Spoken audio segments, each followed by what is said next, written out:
Bueno, muy buenos días. Lo primero, darles a todos las gracias y la bienvenida a la sede de la Fundación Pons. Es para mí un placer poder presentar esta jornada junto con Lefebvre y poder hablar sobre el impacto y los retos de la Directiva Europea de Copyright. Nuestra fundación llevamos ya más de 13 años organizando foros y conferencias sobre temas de propiedad intelectual. Quizás algunos ya nos conocéis porque también organizamos un máster en temas de propiedad industrial, intelectual y nuevas tecnologías que tenemos el placer de organizar con ISDE, una escuela de negocios muy prestigiosa en temas jurídicos y económicos. Y quizás, bueno, pues por ello habéis tenido ocasión de estar en alguna otra conferencia o algún otro foro. Este tema para nosotros es importante porque desde el mes de octubre se viene hablando, hay un debate sobre qué va a pasar con la nueva Directiva Europea de Copyright y queremos conocer el impacto social y económico que esta transposición va a afectar en la sociedad. Para ello, hemos querido invitar hoy a representación de los grupos más importantes que conocen bien esta normativa y, sobre todo, les afecta. Y tenemos hoy la representación, por un lado, de las asociaciones culturales, por otro lado, también de la representación de los internautas, representación de los youtubers, representación de las startups. Y, bueno, para nosotros es de verdad un lujo pues, poder tener a todos ellos aquí. De verdad, muchísimas gracias por vuestra participación. Y quiero presentaros también a José Carlos Erdozain, que es abogado, especialista en propiedad intelectual, es el director de la asesoría jurídica nuestra de Pons IP, que luego presentará a los ponentes. Y bueno, al finalizar el debate, tendremos la oportunidad de tener un cóctel arriba, en la planta de arriba, y poder compartir experiencias. Y por mi parte, bueno, simplemente nada, deciros que os seguiremos invitando a próximos foros y nuevas conferencias sobre temas de actualidad, como en breve hablaremos sobre la nueva ley de marcas, sobre el tema del secreto empresarial, y es un placer de verdad poder invitarles a estos foros. Y sin más, le quiero dar la palabra al presidente de Lefebvre, que va a poder hacer la presentación, y a Jorge Barrón, director de Relaciones Institucionales de ISDE. Cuando quieras. Muchas gracias, María Jesús. Muchas gracias a todos ustedes. Un minuto para decirles simplemente, a mí me gusta entrar en este inmueble singular de la calle Serrano, que junto con la Embajada Francesa creo que es el IBI más glorioso de todo Madrid. Quiero agradecer profundamente a la Fundación, quiero agradecer a todos los ponentes y al que está en aquel extremo, porque José Carlos Erdozain, yo me permito amigablemente rectificar a María Jesús, no es solo abogado, es nuestro abogado. Es abogado de Lefebvre y con él se ha producido, gracias a su eficacia, a su profesionalidad, a su competencia, a su capacidad, en todos los asuntos que le lanzamos. No son muchos, porque Lefebvre es una editorial pacífica, pero algunos tenemos, y José Carlos con gallardía siempre los asume y siempre los defiende de manera eficaz. Tenemos pues una concupiscente intimidad profesional que a mí me llena de orgullo. La directiva aquí está. Miguel Subías en un blog o en una página decía qui prodest. Yo no sé, qui prodest a alguien seguro que prodest, porque siempre el chercher la femme, y perdonadme el comentario un poco de connotación casi machista, pero es un dictón francés, y el qui prodest claro que está, y está en el mundo de los negocios y está en casi todo lo que nos rodea. Y yo termino diciendo, parafraseando a Jaime Gil de Viedma, cuando decía que la vida iba en serio, en una connotación muy triste, en un poema muy triste, pero desde luego que la directiva va en serio, eso creo que es así. Muchas gracias. Muchas gracias. Buenos días. Por parte de ISDE, es daros las gracias, como siempre, a todas las iniciativas tan estupendas que prepara la Fundación. Como bien decía María Jesús, el estar aquí forma parte de un acuerdo que es estratégico en el que Pons, junto con ISDE, desarrollamos un máster de Derecho en Nuevas Tecnologías, propiedad intelectual y también el de representación, con lo cual tenía todo el sentido estar aquí apoyando y disfrutando de la calidad de los ponentes y bueno, de las posibilidades de compartir luego experiencias, como decía María Jesús. Disfrutad y nada. Adelante, muchas gracias. Bueno, pues sin más vamos a entrar en debate. Bueno, lo primero, bienvenido a todos, a todas. Gracias a todos ustedes por estar aquí con nosotros y poder debatir, poder reflexionar sobre, efectivamente, como decían antes don Juan Pujol, presidente de Lefebvre, la propuesta de directiva de derechos de autor en el mercado digital único. Bueno, simplemente me va a permitir unas primeras palabras de introducción de lo que es, a mi modo de ver, esta propuesta directiva. Luego vamos a pasar a presentar a algunos. Sobran las presentaciones, evidentemente, son todos ellos sobrados profesionales del sector, y luego ya cada uno de ellos nos expondrán su visión de esta propuesta directiva sin prejuicio del debate conjunto con todos ustedes. Bueno, como antes les decía, básicamente ¿en qué consiste la propuesta directiva? Bueno, pues la propuesta directiva realmente es un texto muy polémico en algunos de sus artículos, como ya es conocido de todos. Sobre todo nos vamos a fijar en esta jornada, en el famoso artículo 13, ese artículo 13 que prevé dos cosas importantes a mi modo de ver. Primero, el reconocimiento de que la labor que están haciendo determinados proveedores de servicios de Internet ya no es neutral, ya es un acto de explotación, ya es un acto de comunicación pública, y que por lo tanto van a estar obligados, ya legalmente, a concluir acuerdos de licencia con las asociaciones de titulares de derechos. Es un paso muy importante, sin duda. Yo destacaría de la propuesta directiva básicamente dos cosas. Primero, ese reforzamiento de la protección digital de los titulares de derechos, quizás el desplazamiento de la responsabilidad en esa línea a los prestadores de servicios de la sociedad de Internet o de determinados prestadores de servicios de la sociedad de Internet, sobre todo aquellos que hacen esa compartición masiva de producto o contenido protegido. Y por otro lado, yo me fijaría también en una cosa que bueno, nos está prestando poca atención por el momento, pero que también es importante, y es la creación, por fin, del derecho conexo de arena, es decir, el derecho del organizador de eventos deportivos como un derecho conexo más, y por tanto entra en ese Olimpo de titulares de derechos de propiedad intelectual, aunque sea por la vía del derecho conexo o, como dice nuestra ley, de otro titular de derecho de propiedad intelectual. Por lo tanto, estamos ante un paso crucial, obvio es decirlo, en lo que es la protección de los derechos de los titulares. Para acabar ya esta mínima introducción, si me permiten, parafraseando la tesis-antítesis hegeliana, lo que vamos a ver nosotros aquí, básicamente, es cómo va a impactar en las industrias culturales esa propuesta directiva, esa norma jurídica nueva, cómo va a impactar en las industrias culturales, en el mercado. Tesis va a ser la directiva, antítesis veremos esa reacción del mercado. Llamó la atención, seguramente va a ser objeto luego de presentación, de discusión en el debate, pero la famosa tasa sobre el press, ¿no?, sobre los editores, el contenido indexado de editores, qué repercusión económica en el mercado ha tenido eso desde el punto de vista español. ¿Será igual la experiencia a nivel ya comunitario, a nivel de la Unión Europea? De todos es conocido el informe o determinados informes de la Comisión que estudian este impacto precisamente y ponen de manifiesto cómo la industria pues ha resentido, ¿no? Pues ese va a ser un poco el enfoque. Tesis, directiva, antítesis, reacción del mercado, dónde estará la síntesis o hacia dónde vamos. Eso es un poco lo que vamos a tratar de decidir o reflexionar en el día de hoy.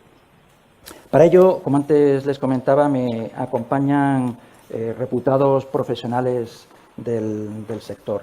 En primer lugar, y a mi derecha, me acompaña Esther Torrente Heras.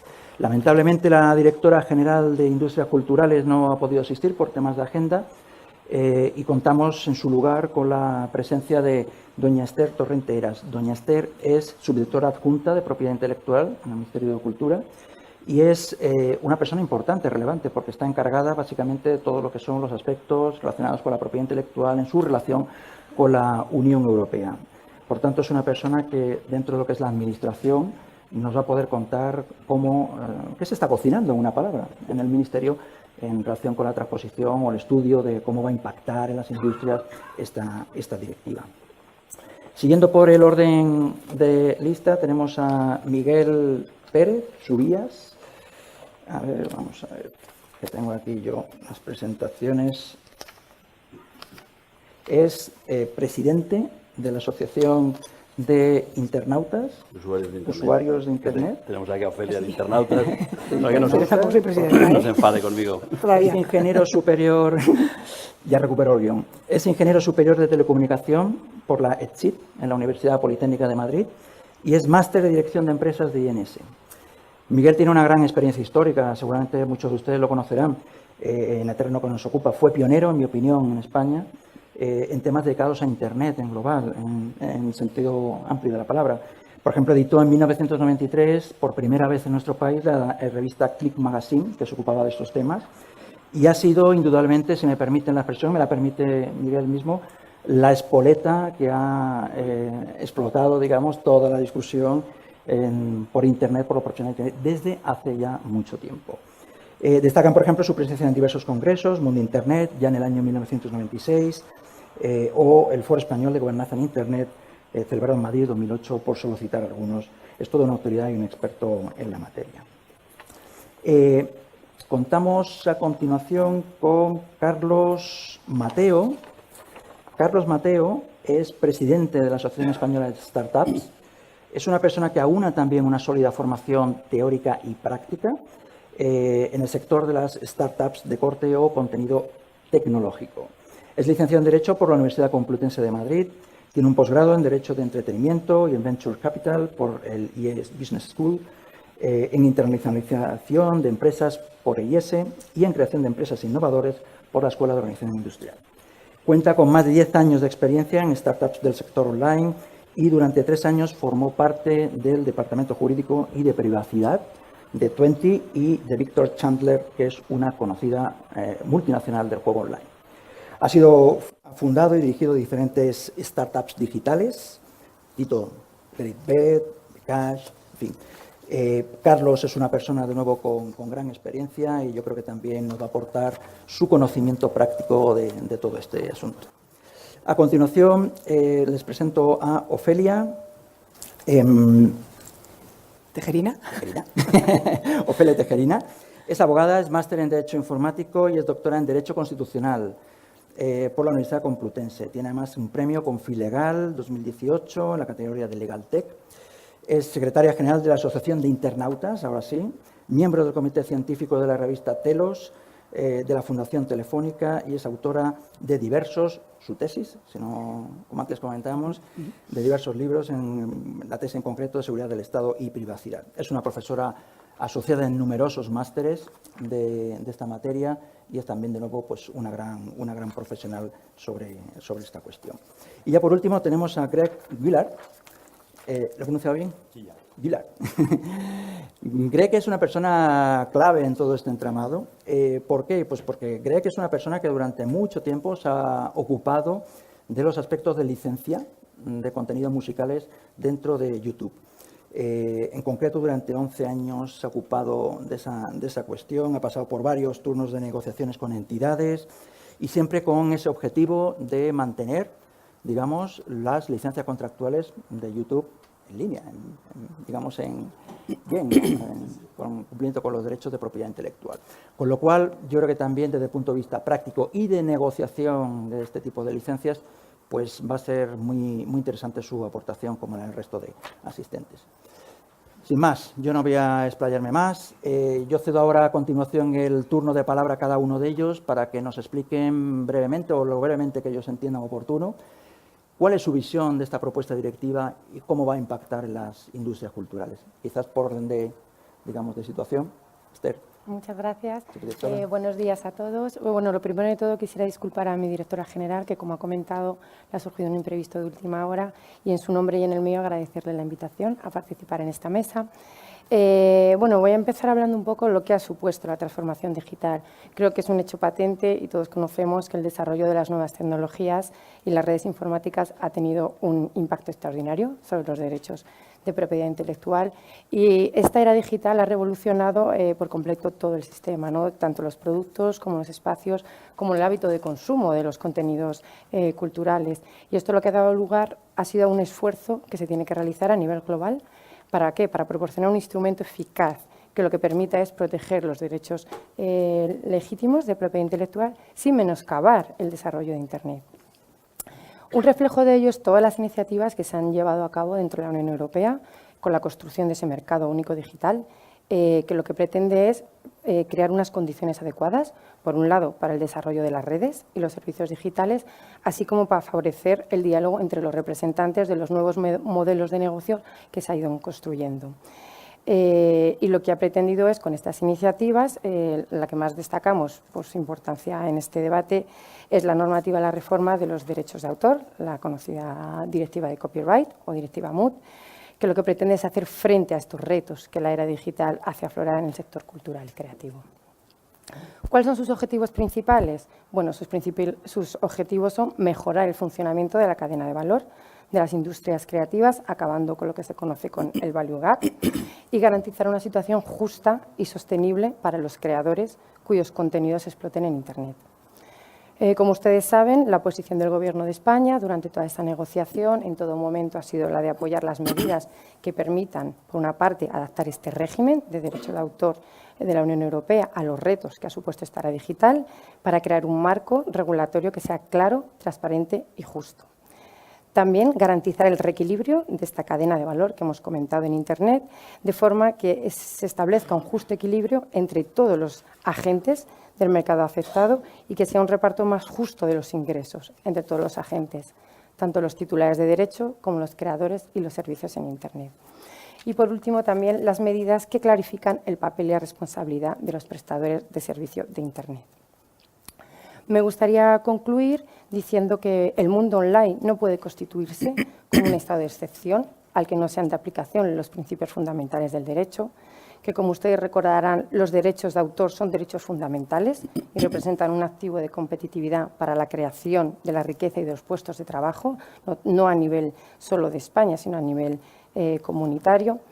Y, por último, como saben, durante este mes de diciembre es un mes muy importante porque la fase de negociación de la directiva está finalizando y para España es fundamental que esta directiva se pueda llegar a aprobar, como hemos dicho, para hacer frente a todos los retos que Internet ha supuesto en las industrias culturales. Gracias. Pues muchísimas gracias, subdirectora. Miguel. Bueno, lo primero, daros las gracias por vuestro tiempo. Yo voy a retomar quizá los argumentos que se han expuesto sobre la cadena de valor, es decir, queremos hacer algo que ayude a esta cadena de valor y he oído, me ha sonado por este oído mucho la palabra justo, justo, justo, justo, justo. Entonces, ¿quién está en la cadena de valor? En la cadena de valor están los usuarios, que son al final los que consumen los contenidos, están los creadores, que son los que generan esos contenidos, están los editores, es decir, está la industria, que genera un modelo de negocio, están las agencias o los intermediarios tipo entidades de gestión y demás que defienden esos derechos. Por lo tanto, hay una serie de elementos en la cadena de valor y se quiere redistribuir. Entonces, nosotros nos encontramos con una nueva ley que tiene, desde mi punto de vista, 3 artículos que nosotros cuestionamos. El artículo 13, en el que establece que las plataformas tienen responsabilidad sobre los derechos, o sea, sobre los contenidos que ahí se suban. Esto cambia el paradigma de Internet, porque hasta ahora la responsabilidad de quien subía el contenido, no de la plataforma. Esto parece una cosa, un cambio nimio, pero ya generó en el pasado muchos problemas y estábamos en un modelo que estaba funcionando razonablemente, es decir, que estaba retribuyendo e introducimos una obligación que puede trastocar un modelo que estaba y analizando de nuevo esa cadena de valor no vemos realmente dónde está el beneficio que se quiere y dónde está la justicia, es decir, nos cuesta mucho entenderla.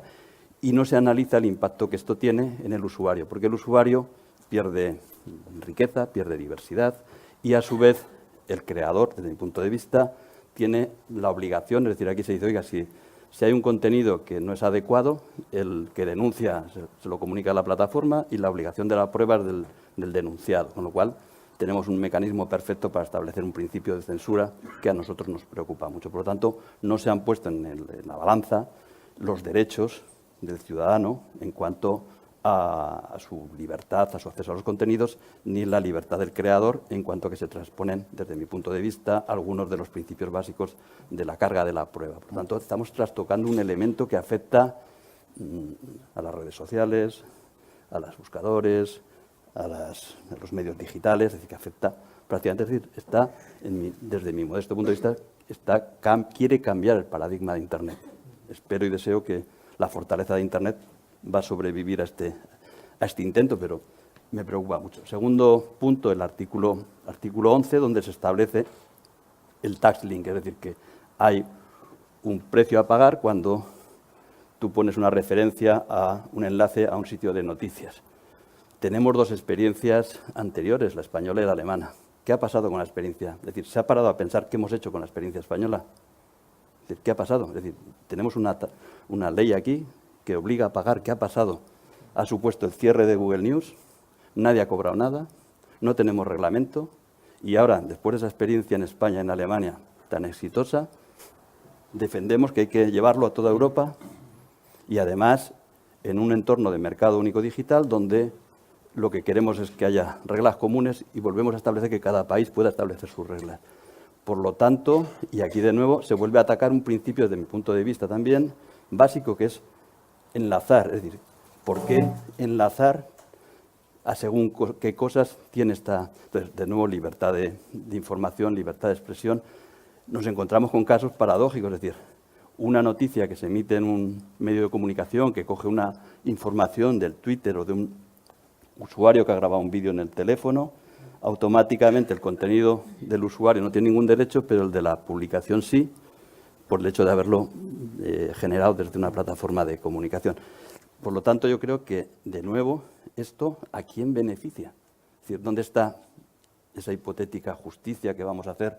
Es decir, analicemos la cadena de valor. ¿Dónde están los beneficios? Yo, personalmente, no los veo. Y, finalmente, ya termino por no alargarme, creo que es el artículo 3, que limita la capacidad de analizar los datos, que desde el punto de vista también limita pues, las startups, o quizá aquí se hablará con más detalle, porque nos ponen inferioridad de condiciones contra otros países u otras sociedades que sí que pueden hacer una prospección más intensiva de datos para generar nuevos negocios. Por lo tanto, mi reflexión de fondo es: queremos cambiar dos principios básicos de Internet, el derecho de enlace y que la responsabilidad esté en la persona y no en la plataforma. Nos parece que, segundo, esto estaba funcionando, con lo cual lo queremos cambiar. ¿Por qué? ¿Por qué? ¿Cuál es la razón? Yo he asistido a varios foros, no lo entiendo. O sea, nadie me ha dado una explicación. Se me habla de justicia, pero ¿justicia para quién? Reparto, pero ¿reparto para quién? Porque el creador no gana. Las entidades de gestión ya estaban en una dinámica de beneficios con las plataformas, de ajustes. Solo hay un pequeño grupo minúsculo de empresas, muy potentes, eso sí, con mucha capacidad, porque son mediáticas y de medios, pero no sé si los ciudadanos y el cuerpo empresarial de creadores y tal nos metemos, porque el creador tampoco gana, desde mi punto de vista. Y aquí termino. Muchísimas gracias, Miguel. Carlos, tu turno. Completamente de acuerdo con prácticamente todo lo que comentabas. Yo creo que todos aquí pensamos que se tienen que respetar y proteger los derechos de autor, pero que esta no es la forma. Es decir, al final lo que está pasando es que se está pasando de una teoría del conocimiento efectivo. ¿Se oye? No. Ah.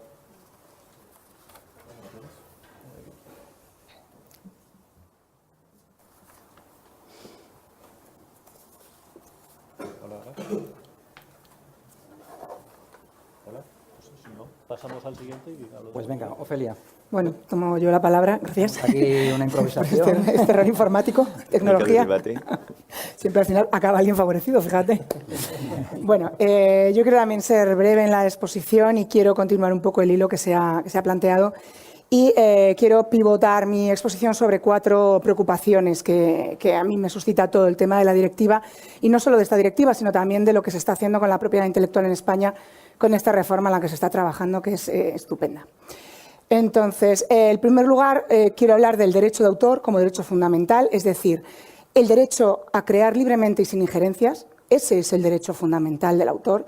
Todos los autores, cuando dice Miguel que los autores tampoco ganan, también pierden con esta situación, efectivamente, si nos paramos a pensar en la fórmula práctica que se está planteando con esta ley, realmente los autores también van a haber censurado su contenido. Los noveles, obviamente, no los que ya tienen dinero y los que tienen poder para poder controlar o pedir que se controlen esos contenidos. Los autores noveles se van a encontrar con muchos momentos en los que a lo mejor el algoritmo, que es otro punto de la preocupación después del derecho fundamental, el algoritmo decide que ese autor, lo que ha subido a la red, tiene algunos puntos en los que asemeja o es muy parecido a otro contenido. Por lo pronto, ¿qué va a hacer la plataforma? Tercer punto de la preocupación: borrar, eliminar, bloquear. Por defecto. ¿Por qué? Por las sanciones.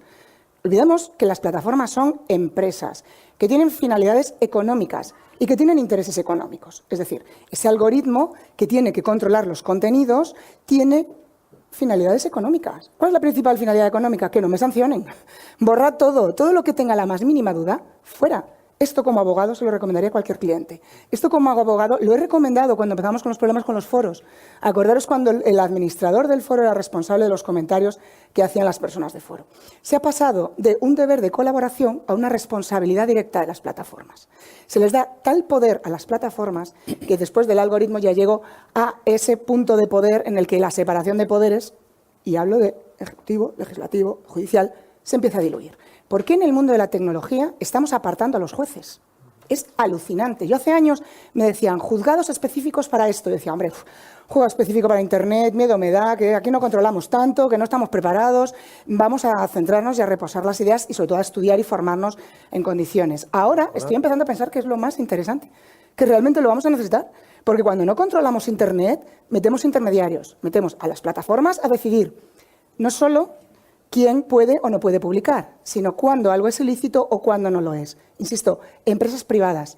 Y ahora con lo de la ley española, la Comisión SINDE también va a tomar decisiones sobre qué es ilícito, cuándo, cómo, porque ya expresamente se va a regular que desde el minuto 1 las medidas cautelares no tienen que contar con autorización judicial. Entonces, un organismo administrativo. Teníamos una ley del año 86, me parece, de la Ley General, y tenemos la Ley General de Publicidad, que si nos leemos la exposición de motivos, habla de por qué se opta por un sistema judicial para el control de contenidos de publicidad y no mixto, administrativo judicial, y no administrativo solo. Y habla de razones puramente constitucionales, separación de poderes. Le estamos dando un poder a las plataformas y les estamos diciendo que organicen los algoritmos y les estamos diciendo, además expresamente, lo pone en el artículo 13, que, ojo, no podéis bloquear de forma automatizada y masiva y a lo loco. Oiga, ¿y esto en la práctica cómo se hace? Porque si usted me está diciendo que yo tengo que supervisar y controlar, tengo una obligación general de controlar y supervisar los contenidos, algo que en el año 2000-2001 era absurdo. Nada ha cambiado para que deje de ser absurdo y sea maravilloso. De verdad, la tecnología no ha cambiado tanto como para que ese concepto haya que cambiarlo. Eso está clarísimo. Bueno, pues ahora le dicen a las plataformas, a ver esos algoritmos, cómo los programáis para que se retire solo aquello que afecta a los derechos de autor. Vale, nos vamos a poner a controlarlo, pero no hagáis filtrados masivos. ¿Qué hago? ¿Un algoritmo para cada cuestión concreta en un punto solo? Eso es imposible. En la práctica se les exige un control masivo de los contenidos, porque si no, ni YouTube, ni ninguna de las plataformas, Facebook, la que sea, van a poder controlar esos contenidos. Entonces, ¿qué hace la plataforma? Legislar. Programa sus algoritmos bajo sus propias leyes y dice, mis leyes dicen, esa autorregulación o esa mejora de la experiencia del usuario tan peligrosa, que dice, estos autores pueden publicar, estos autores no. Usted, como usuario, tiene acceso a esta cultura, a esta no. Y ahí es cuando nos dicen lo que podemos y no podemos ver. ¿Cómo se controla esa programación, esos algoritmos, esa vigilancia masiva? Les dicen, ojo, no podéis vulnerar derechos fundamentales. En la práctica lo tenemos complicado, porque si queremos favorecer a unos, probablemente acabemos fastidiando a otros. Y cuando nos lleguen las denuncias, al final siempre es el responsable de la plataforma. Y volvemos a lo mismo. Como soy responsable, ante el miedo de ser sancionado, el chilling effect, borro. Entonces, si pretendemos que se bloquee sin criterio, lo tenemos complicado. Si les pedimos que sean transparentes, también complicado, porque claro, le estás diciendo a los malos lo que tienen que hacer para que no se les localice con el algoritmo. Tampoco se puede llevar a cabo esa transparencia que piden. No identificar a usuarios, también nos lo ponen. Pero vamos a ver, no identifico usuarios, pero tengo que localizar dónde está esa persona, quién es el que ha subido. Pero claro, ponen eso en el artículo para que las plataformas se ahorren el reglamento de protección de datos a la hora de controlar que usuarios suben y bajan contenidos. Al final, insisto, si Internet es dinámico, 24 horas, arriba contenidos, abajo contenidos, quién los sube, quién los baja, ¿cómo vamos a poner por encima de los derechos fundamentales de los usuarios y del creador, insisto, derecho fundamental como derecho a crear libremente y sin injerencias? El derecho a cobrar es otra cosa, no tiene nada que ver con los derechos humanos. Y entonces, ahí sí, ahí podemos controlar y podemos establecer medidas, pero no algo que suponga matar moscas a cañonazos, como nos estamos encontrando ahora mismo con esta línea legislativa que siempre tiende a quita al juez, pon a la plataforma. Una locura. Pues muchísimas gracias, Ofelia.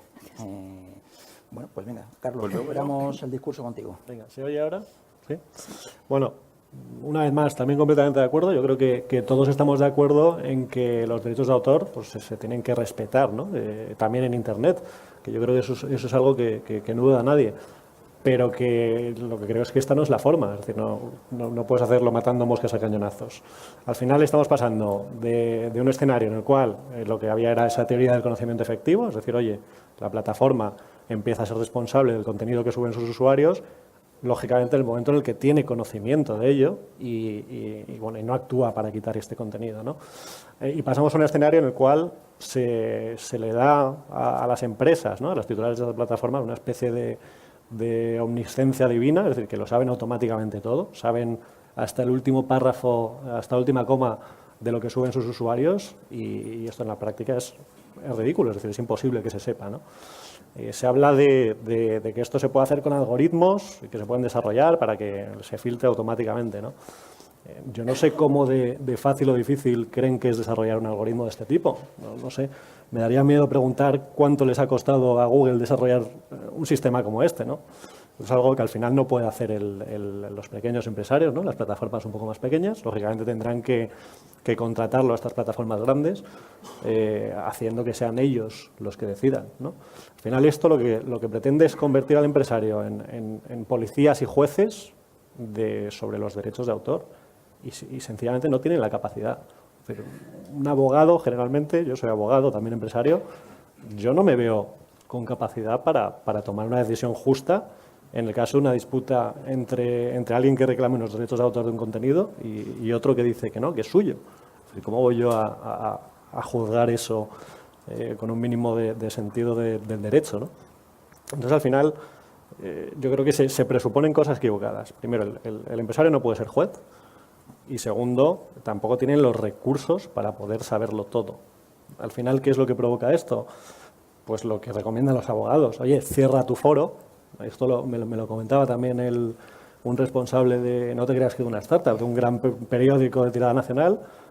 Bueno, es que nosotros hemos quitado el foro. No vaya a ser que alguien en el comentario ponga, no sé, una estrofa de Shakira, ¿sabes? Pues es que eso es lo triste. Entonces yo creo que esto al final lo que hace es directamente cargarse muchos proyectos, no solo muchas funcionalidades dentro de proyectos más grandes, sino directamente los proyectos. Con lo cual esto va a hacer que en Europa el sector digital, pues, sobre todo relacionado con contenidos, desaparezca y que al final nos quedemos en manos pues, de aquellos que están domiciliados en Afganistán, persígueles, ¿no?, para que cumplan con esto. Entonces yo creo que hay que apoyar a la industria que trabaja, que de verdad esté en este sector y que lo que hace es favorecer que los autores puedan difundir sus obras a más gente, lógicamente respetando estos derechos, pero que se respeten de una forma que sea eficaz, razonable y proporcional, ¿no? Que no se cargue la separación de poderes, que no cargue en el empresario, en la plataforma, unos costes desproporcionados, porque, insisto, si no tienen para desarrollar ese algoritmo, ¿qué van a hacer? Revisar los contenidos uno a uno. Si algún usuario se queja de que el algoritmo no ha acertado con la decisión, tiene derecho a que lo revise un ser humano. ¿Cuántos empleados tienes que tener para todas las quejas que se pueden generar, ¿no? Yo creo que más que solucionar un problema que no existe, lo que hace es generarlo. Y es un problema muy serio. Entonces, bueno, simplemente creemos que esta no es la forma y que se debería ver cuál es el impacto que esto puede producir en la industria europea, que de verdad creo que es la que más respeta los derechos de autor. Con lo cual, bueno, que se le dé una vuelta, ¿no?, en ese sentido. Estupendo, Carlos. Greg, tu visión. Sí, bueno, pues encantado de estar aquí.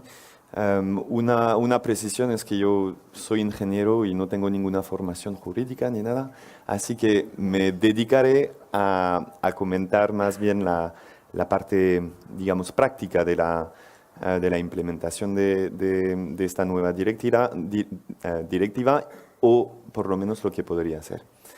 En términos de mis comentarios sobre en particular el artículo 13, porque es el que afecta más directamente a YouTube, mi punto de vista es que creo que compartimos los objetivos del artículo 13. YouTube es una plataforma que desde mucho tiempo ha puesto en marcha unos cuantos proyectos, ha desarrollado equipos también para licenciar los derechos con las discográficas, pero también con las sociedades de autores y las editoras del mundo.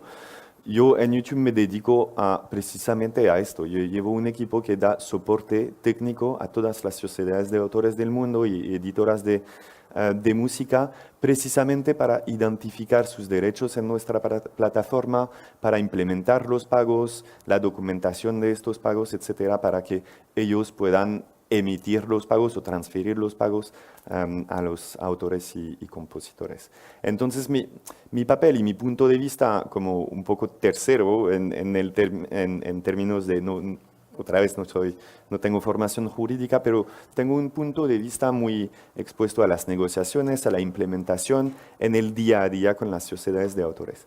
Y entonces, he visto estas negociaciones.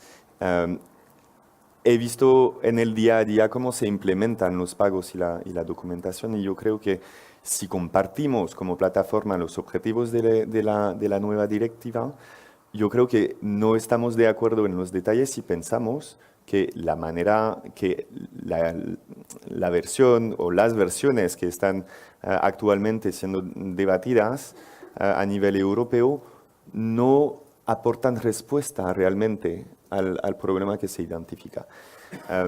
Si estamos hablando de una cadena de valor, a mí me parece, otra vez de un punto de vista con un ángulo muy lógico, me parece que se debería analizar toda la cadena de valor. Yo evidentemente estoy en un extremo y como plataforma, trabajando en la plataforma, y yo veo el esfuerzo que se hace para la identificación de los derechos. Hablo con los creadores de YouTube también, que se quejan mucho de la identificación de derechos porque ellos ya suben contenido y reciben las reclamaciones automatizadas de los algoritmos que hemos desarrollado. Hablo con compositores y autores en diferentes eventos, que a algunos les encanta poder difundir su música en las plataformas, no solo en YouTube, pero en todas las plataformas. Bueno, entonces yo veo mi lado de la cadena de valor y el otro extremo, ¿no? Los creadores.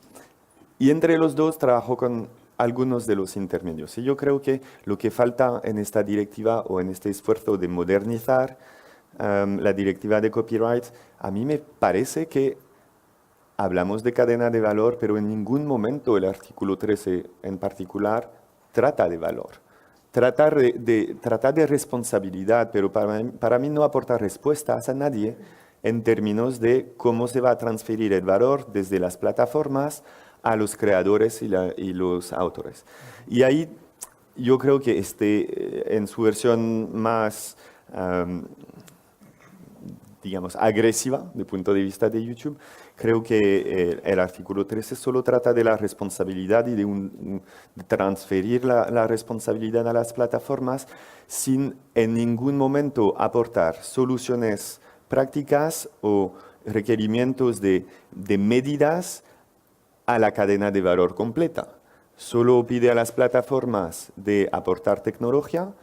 En el caso de YouTube, nosotros ya tenemos algoritmos y equipos dedicados a licenciar los derechos, a operar estas licencias en el día a día, que otra vez no es el caso de todas las plataformas, porque es algo que es realmente muy difícil construir y requiere muchos recursos. Pero en ningún momento la directiva actual impone medidas, por ejemplo, tecnológicas a todos los intermedios que forman parte de esta cadena de valor hasta los creadores y los autores. En los 11 últimos años hemos pasado por varios cambios a nivel de derecho de autor y en particular cómo se licencia. Anteriormente, una plataforma quería licenciar los derechos, iba a hablar con las GAI para España, con las ASM en Francia, un acuerdo único era suficiente para implementar una licencia. Y evidentemente este modelo ha cambiado. A día de hoy en España necesitamos unos 15 acuerdos solo para los derechos de música y eso igual en todos los países. Esta transformación de los modelos de licencia YouTube se lo puede permitir, puede tener equipos que están aquí para firmar estos acuerdos, para mantenerlos en el día a día, pero yo dudo mucho que muchas plataformas se lo puedan permitir. No solo estamos hablando de las muy grandes como nosotros, pero es un ecosistema, estamos hablando de un ecosistema completo. En estos cambios lo que he podido ver es que estamos trabajando con una industria, la industria de la música en particular, que no está equipada tecnológicamente para gestionar unos derechos y unas cantidades de usos brutales. Viendo el crecimiento de YouTube y de todas las otras plataformas, a día de hoy hay un reto tecnológico que se están enfrentando las discográficas, pero también las sociedades de autores, que a día de hoy no son capaces de ingerir la cantidad de datos que les mandamos cada trimestre para soportar el pago de los derechos. Y ahí yo creo que la directiva tiene unas lagunas muy, muy grandes en términos de no se trata de toda la cadena. A día de hoy solo estamos mirando a una punta, a un extremo de esta cadena de valor. De mi punto de vista, la directiva debería adresarse, no sé si se dice, complementarse. Vale. la cadena completa de valor para garantizar que estos derechos se paguen efectivamente a los autores y a los creadores para que puedan vivir de su creación. Bueno, luego, si queréis, puedo hablar en términos de algoritmo, de lo que significa. Significaría identificar si las plataformas tuvieran la responsabilidad última de los contenidos. Puedo hablar en mucho más detalle de nuestra tecnología que se llama Content ID, pero efectivamente una tecnología puede ser maravillosa, y Content ID lo es, pero en ningún momento puede ser omnisciente, se dice, nunca puede tener conciencia de todos los derechos que pueden estar incluidos en un contenido audiovisual. Y estos algoritmos tienen sus límites y lo que las plataformas van a tener que hacer es tomar medidas muy protectoras para ellas mismas si la directiva en su versión más agresiva, o sea, con transfer de responsabilidad a la plataforma, si viene a firmarse, ¿no? ¿Cómo sería? Aplicarse. Las plataformas no van a poder solo utilizar las tecnologías para filtrar el contenido. Las plataformas van a tener que implementar filtros muchísimo más agresivos que la identificación de contenido. Bueno, muchísimas gracias a todos por esta breve y primera introducción. Yo creo que como conclusión que podríamos sacar ya es que todos estamos de acuerdo de que efectivamente que hay una necesidad de proteger al titular de derechos y también eso implica pues la necesidad de evitar la infracción, pero lo que no estamos de acuerdo es en cómo hacerlo, cómo llegar a ese final del camino. Entonces, yo lo digo como un espectador jurídico de esta cuestión que en los últimos tiempos, 20 años ya me vengo dedicando a esto, pero sí lo que veo es que, lógicamente, la directiva del año 2000 de comercio electrónico es la primera que establece ese modelo de responsabilidad de los ISPs. Sí que es verdad que establece parte de un criterio de no obligación, no monitorización de todo el contenido que alojo dentro, porque es prácticamente imposible, no llego, en una palabra. Y es que es verdad que desde ese momento, año 2000, hasta el actual, donde se bascula a un sistema, digamos, a un sistema totalmente distinto de responsabilidad, donde ellos ya sí están en el foco, ¿no?, de la responsabilidad, claro, ha habido mucha experiencia, y esa experiencia, y también es una cuestión que todos como abogados o como expertos en la materia hemos, entre comillas, presenciado, nos encontramos con que precisamente ese poder judicial al que todos miramos muchas veces se ha puesto de lado, de perfil, desde el punto de vista de la infracción, ¿no? Dice, no, mira, esto no es delito. Muchas veces, vamos, yo en nombre de los titulares de derechos hemos presentado demandas o denuncias y jueces de lo penal directamente es que no resuelven sobre ninguna diligencia de prueba porque esto no es delito, de primeras.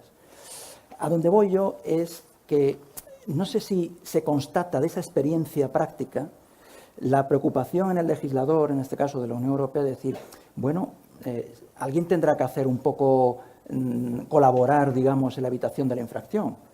Esto es una consecuencia, digamos, o una conclusión a la que haya llegado el legislador de la Unión Europea. También en Estados Unidos se ha llegado a esa conclusión, es decir, bueno, mire, usted como tiene un punto de responsabilidad y si no colabora en la persecución o prevención de la infracción, entonces usted ya se sitúa así en un margen de responsabilidad, en un escenario de responsabilidad.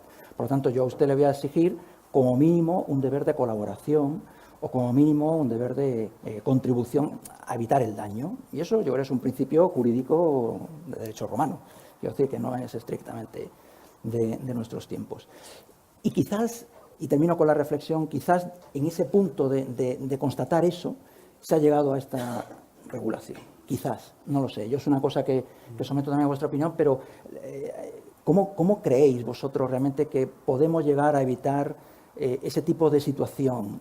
Es decir, situación en la que uno lo constata, yo soy un práctico del derecho, que los órganos jurisdiccionales evitan decir que esto es una actividad infractora, ni penal ni civil. Pues la civil, al final, pues está ahí la legislación de protección de datos que te dice, no, mira, no, eso no puedo porque no llega al rango de delito. Entonces, lo siento, no puedo. Entonces, ¿cómo creéis que realmente hay o puede conseguirse un proceso eficaz de erradicación, prevención de la infracción y, por tanto, de protección al final del camino del titular del derecho, que yo creo que es el objetivo en el que todos estamos de acuerdo, creo? No sé. A ver, yo creo que es un poco preocupante esa reflexión, es decir, que yo creo que también es la que se ha hecho. Oye, como no me gustan las decisiones que están tomando los jueces en este sentido y porque son muy lentos en tomarlas, vamos a saltarnos a los jueces y vamos a crear una comisión paralela de la verdad o que sean las propias empresas las que la agilicen. Yo creo que esto es, desde el punto de vista jurídico, por lo menos preocupante. Que si la justicia, alguien considera que no está funcionando todo lo bien que debería, oye, pues dotemos de recursos a la justicia. Formemos a los jueces, ya se está haciendo, ¿no? En competencias digitales, formémosles un poco más, o en protección de datos, o en derechos de autor.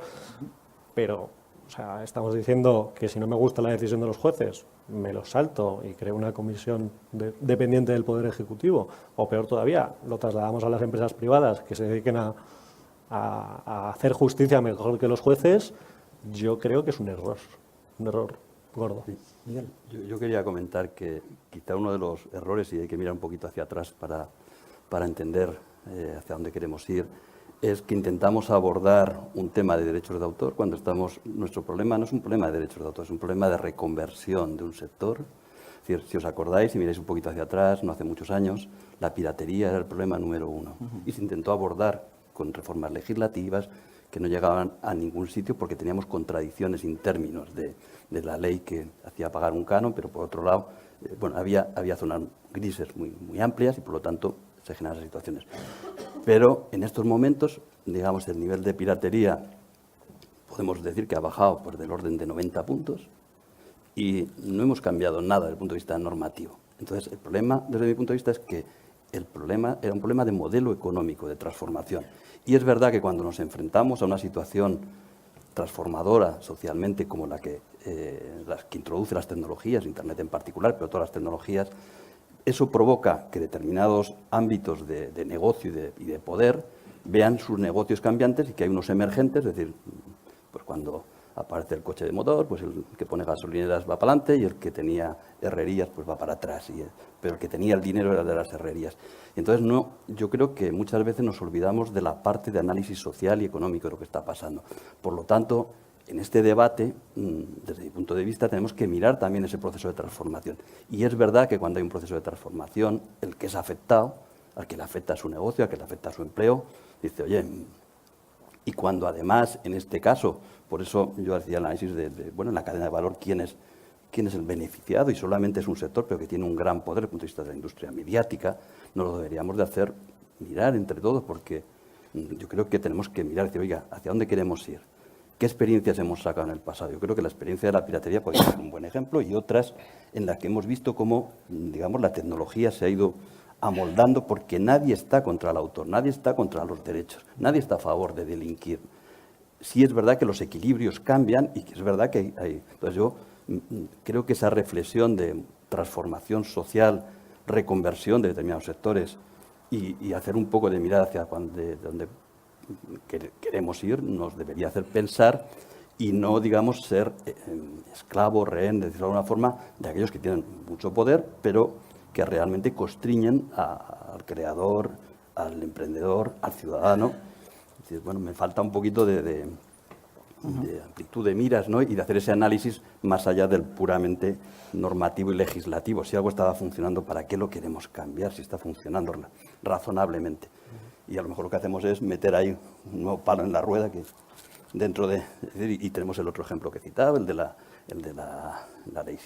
ley de la tasa Google. Es decir, tenemos una serie de ejemplos ya que a mí me harían pensar y yo creo que al Ministerio tendrían que hacer pensar también, ¿no? Es decir, oiga, vamos a ver.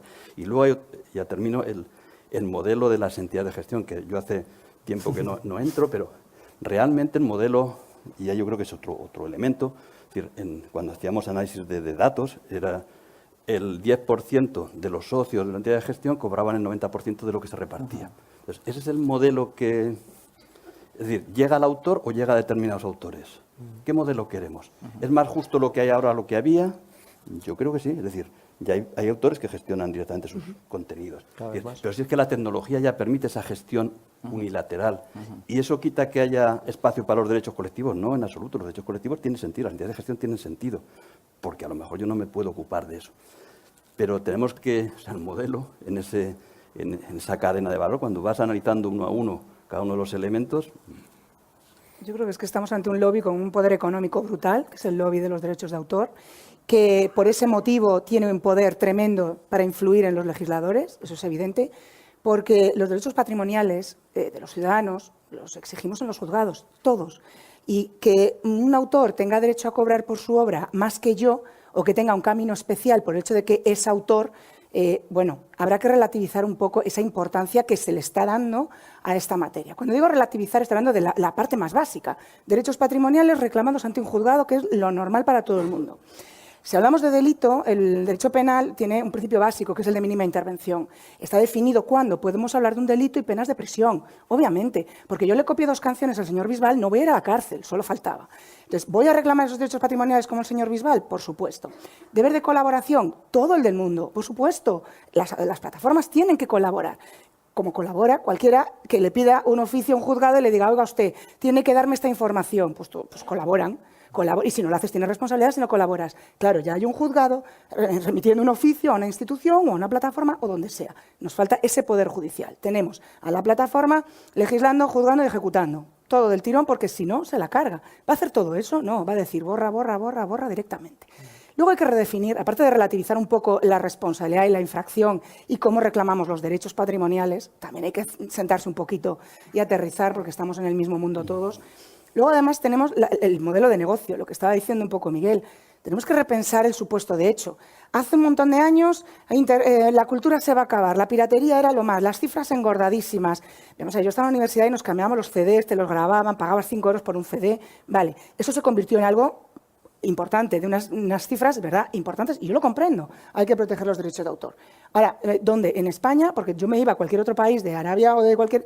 y era lo normal, se vendían en la calle, no importa. Esto hoy es Spotify, es YouTube, es decir, pónselo cómodo al usuario, que se va a ahorrar un montón de tiempo buscando canciones, que le llegue la película mal, no sé qué.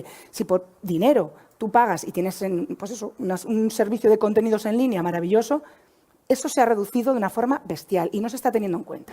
Google News, vamos a ver. Yo defendía, digo, hay que pagarle a Google, el periódico tiene que pagarle a Google porque él lleva visitantes. Y si te lleva visitantes, tienes publicidad, y si tienes publicidad, tienes dinero. ¿Tu dinero te lo da la noticia? No, te lo da el dinero de la publicidad. Redefinir un poco también el modelo de negocio. Y esto los autores lo han hecho muy bien, pero se lo están callando. Porque ¿cuántos autores, noveles están recorriendo el mundo, conciertos internacionales, con éxitos impresionantes, cada vez más musicales, cada vez más conciertos? Todo eso nos callamos porque no interesa. Y seguimos con la canción de, uy, la piratería, qué mala es. Y bueno, ahora estamos nosotros con lo de, yo no, obviamente, Internet se va a acabar. Pues ni una cosa ni otra. Entonces yo creo que hay que aterrizar un poquito los conceptos y sentarnos a ver efectivamente qué pasa. Google News fue una estupidez y siguen por el mismo camino. Pero bueno, no se aprende de la experiencia. Bueno, Esther, ¿quieres La autoridad. decir algo? La autoridad. ¿Tu opinión? O, Bueno, yo creo que como hemos venido diciendo todos, es muy importante que nos vayamos adaptando a los nuevos cambios, ¿no? Y a los nuevos modelos de negocio que han ido surgiendo. Entonces, yo creo que un poco lo que esta directiva ha pretendido es, desde que se aprobó la directiva de e-commerce, que han ido cambiando muchos modelos de negocios, un poco adaptarnos a esos retos que mencionaba. Nosotros consideramos, por supuesto, ya hemos dicho que apoyamos todas las medidas, ¿no?, que protejan a los derechos de autor, porque nosotros consideramos que sí que es importante, o sea, ya lo he dicho, es un derecho fundamental, el derecho a la cultura, tiene que haber un creador, ¿vale?, para que podamos disfrutar de esos contenidos culturales.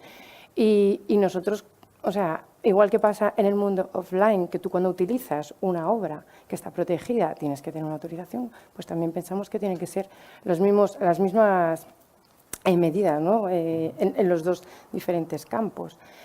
Y bueno, en el texto que ahora mismo se presenta, pues sí consideramos que hay medidas en las que la plataforma tiene su responsabilidad, pero también el right holder, el titular de derecho, tiene que colaborar. O sea, hay unas medidas que en todo caso siempre se dice que son proporcionales, que tienen que ser efectivas y que en esas medidas se tienen en cuenta varios criterios, ¿no?, el tamaño de las empresas, o sea, que nosotros sí que consideramos que, bueno, que intentamos que se equilibre toda esa cadena de valor que hemos estado mencionando. Sí, pero fíjate que en ese mundo offline que tú comentas, imagínate que yo hago una copia pirata y que ahora la administración dice, oiga, el de la impresora, el HP, usted es el responsable, porque usted es el que ha permitido que se hiciera esa copia. Eso que no tiene ningún sentido en el mundo offline, en el mundo online lo llevamos a término. Es decir, que seamos, decir, ¿de quién es la responsabilidad? Del que hace la copia pirata, no de la máquina que ha hecho. Y aquí estamos diciendo, la plataforma es la responsable. No, la plataforma es algo que permite que todo este ecosistema de contenidos fluya y le hacemos responsable. Es decir, si somos coherentes entre los principios del offline y del online, lo seamos para todo, ¿no? Es decir, lo llevo a ese extremo para que veas un poco la percepción. Es decir, es que no estamos entendiendo el online, o por lo menos esa es mi percepción. Porque la plataforma ayuda a que haya más contenidos. Nunca ha habido tantos contenidos como ahora, nunca ha habido tanta creación como ahora, nunca ha habido tanto dinero, vosotros estáis viendo lo que pagáis a la entidad de gestión, como ahora.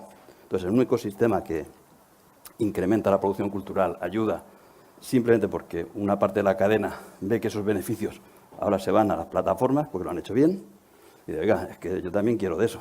Bueno, que hay de lo mío, pero ¿y los demás? ¿Y los autores? ¿Y los creadores? ¿Y los usuarios? O sea, esa es mi percepción. Y yo creo que el Ministerio no acaba de... Es decir, que yo entiendo que el discurso, digamos, la justicia para todos, esto está bien, pero cuando tú lo analizas en el detalle, no hay la justicia, es decir, el reparto, las obligaciones, no está compensado. Es decir, y yo creo que nosotros lo que pedimos es que, digamos, nuestra administración sea proactiva en favor de todo el conjunto.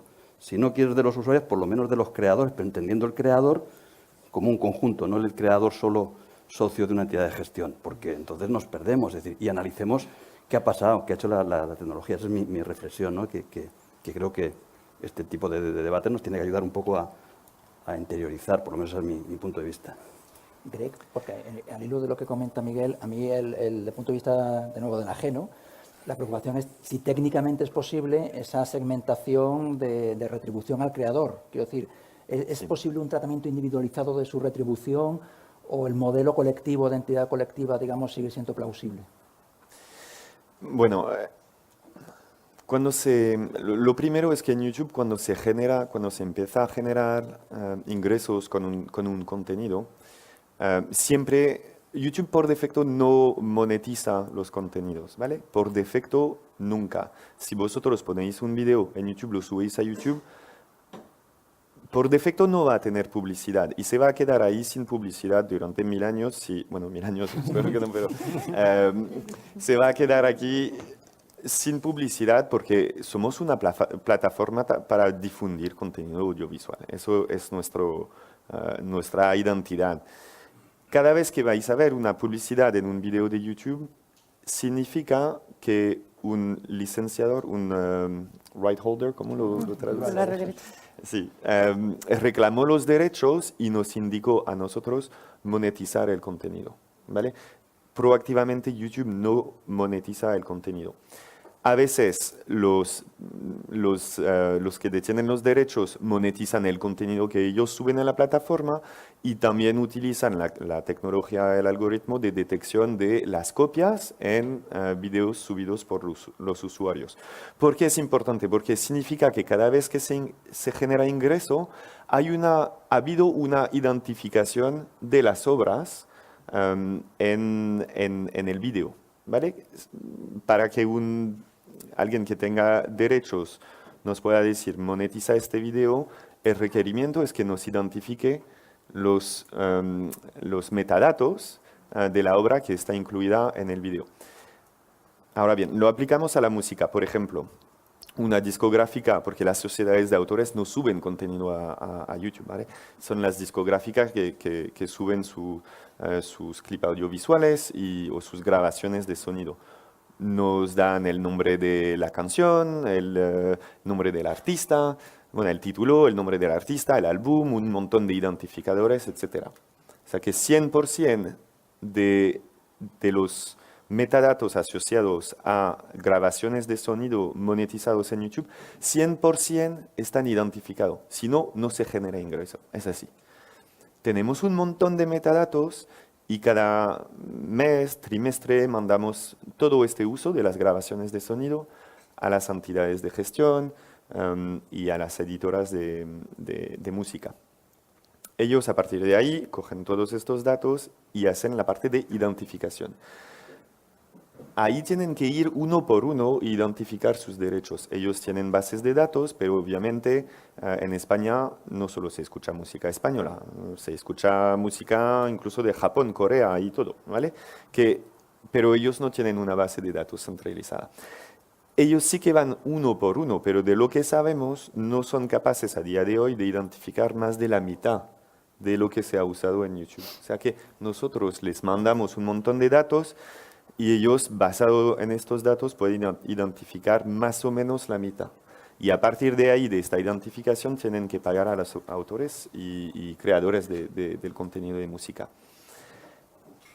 Es un trabajo titánico, técnicamente, y esta industria, me gustaría el contrario, pero no están muy bien equipados a día de hoy para tratar esta cantidad de datos. O sea que cuando se habla de qué llega al creador o al autor de la música, se tiene que mirar un poco también cómo va la identificación de los derechos, prácticamente.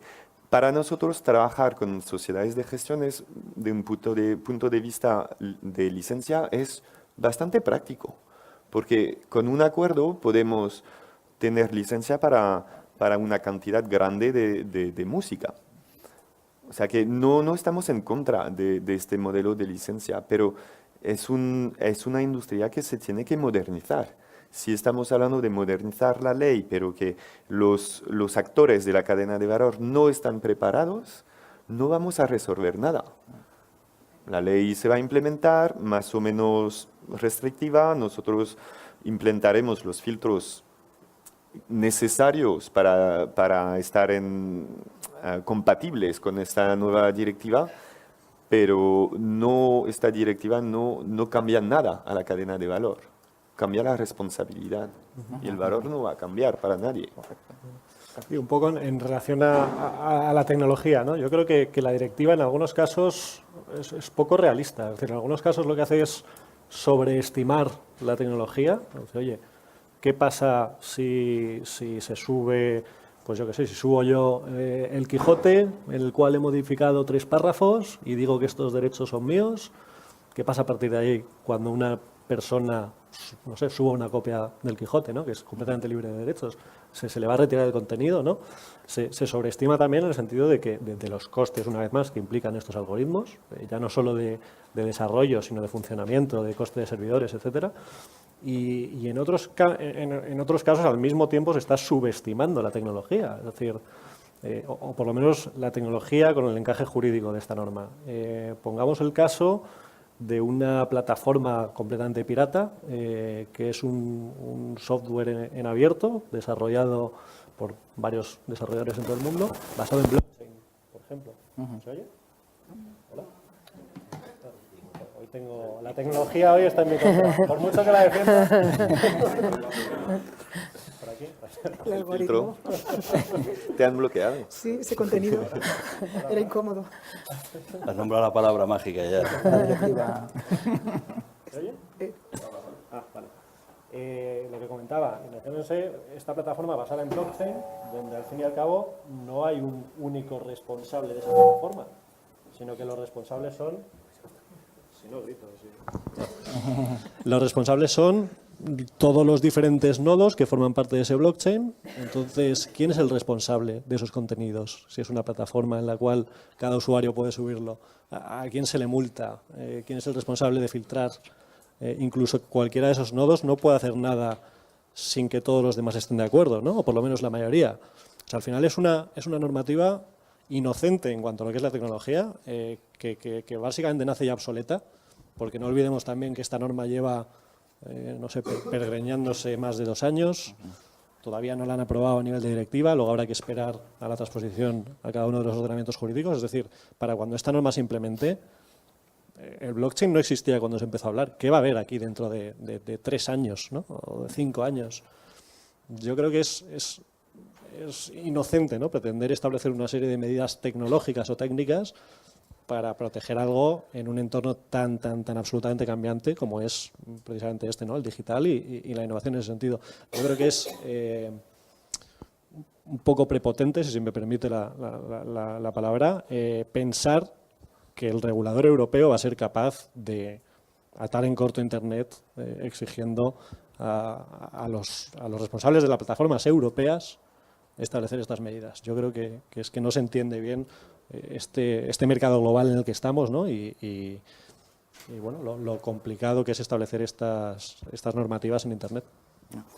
De todas maneras, yo creo que hay 2 cosas, un poco por cómo está transcurriendo el debate. Una cosa es la monetización, o sea, la justa retribución de cada uno que interviene justo en esa cadena de valor de la que estamos hablando, y otra cosa es la cuestión de la responsabilidad. Sí. Es decir, la cuestión de, oye, detectado que hay una posible infracción, tú te pones de perfil o alegas cuestiones técnicas simplemente para no actuar, o vas a colaborar de buena fe, de maneras razonables, en fin, todo esto, para evitar o intentarlo al menos ese daño que para el titular de derechos ahí está, ¿no? Entonces yo creo que son realmente 2 cuestiones. Yo creo que es correcto el análisis de que el artículo 13 va más por la línea de la responsabilidad que por la otra, ¿no?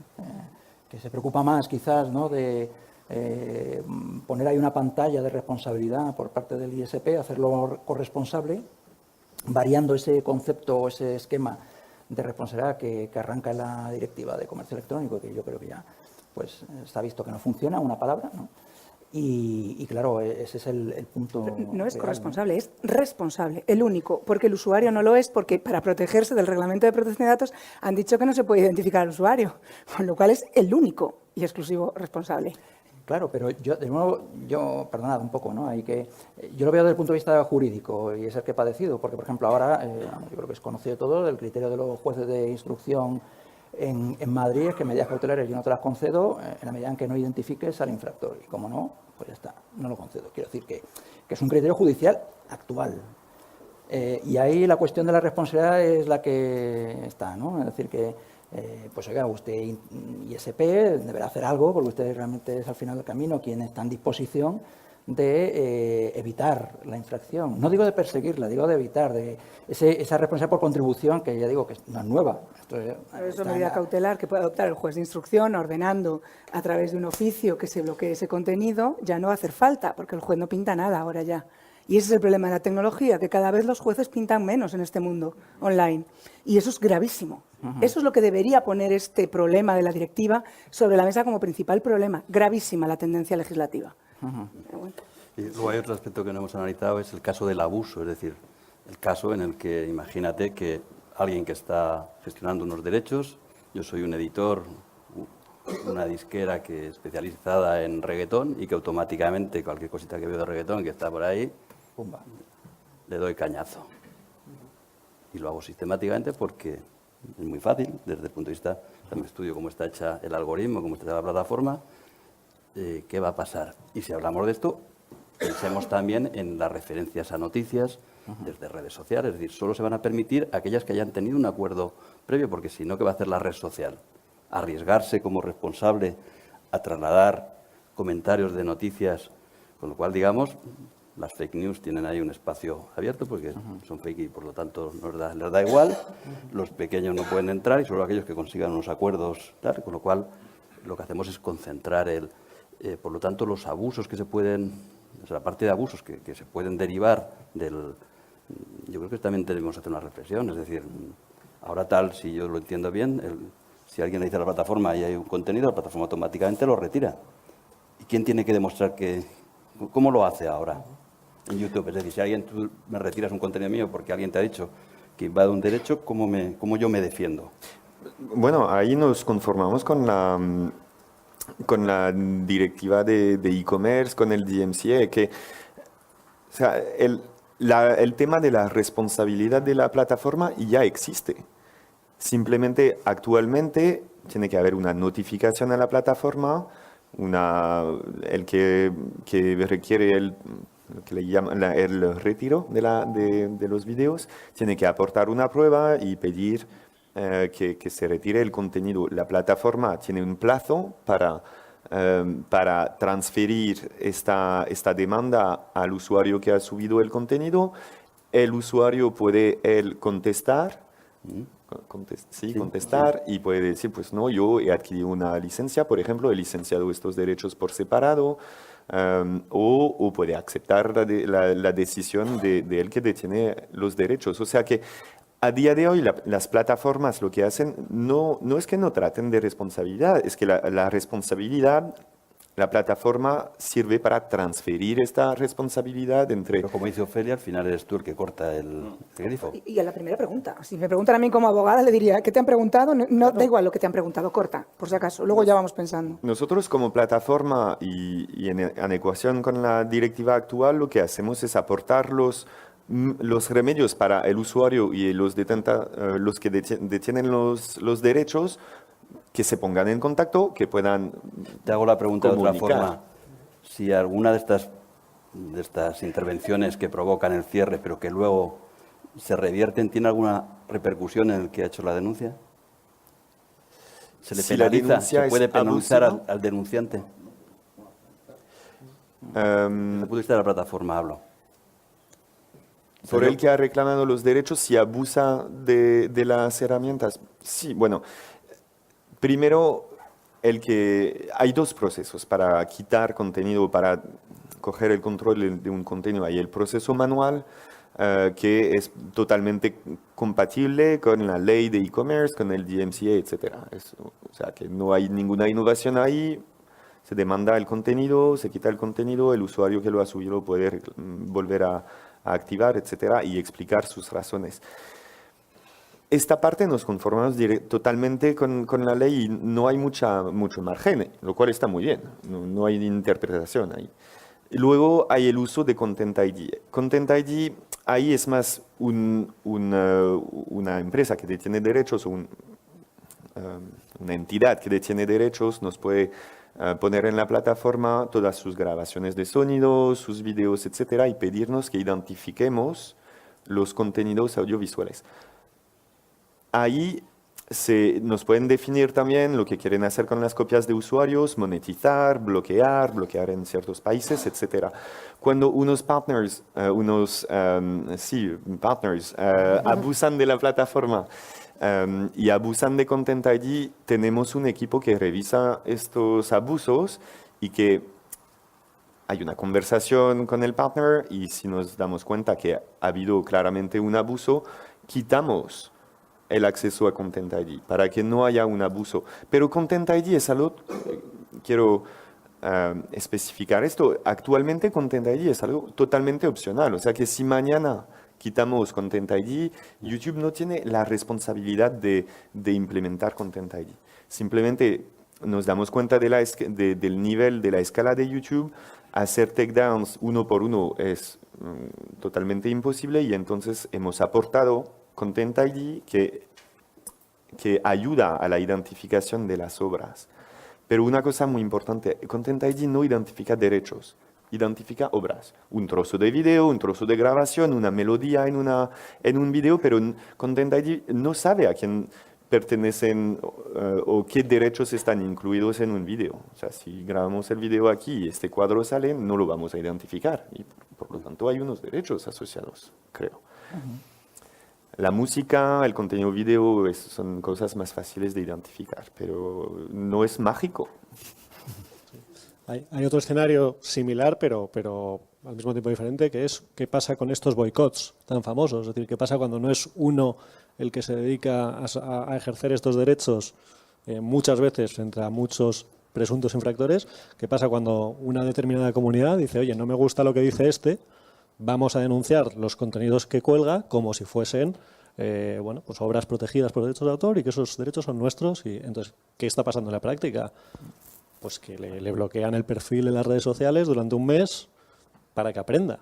Claro, al final, a lo mejor el 99% de esas denuncias le das la razón al autor, pero da igual, es una cuestión de grandes números. Es decir, si siguen haciendo denuncias, en algún momento alguien le dará la razón a alguien, aunque sea sin querer.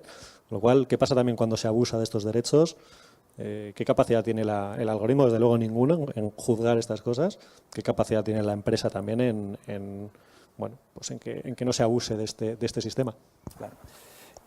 Yo lo que sí encuentro en la práctica, a lo mejor la dificultad de ese tipo de algoritmos de discernir, por ejemplo, lo que es parodia o cuando hay algún tipo de límite, no sé, de lo que es utilización y explotación de la obra en sí misma. Es que un algoritmo no puede directamente. Eso ya es juzgar el uso del contenido y de los derechos. Eso una plataforma no lo puede hacer.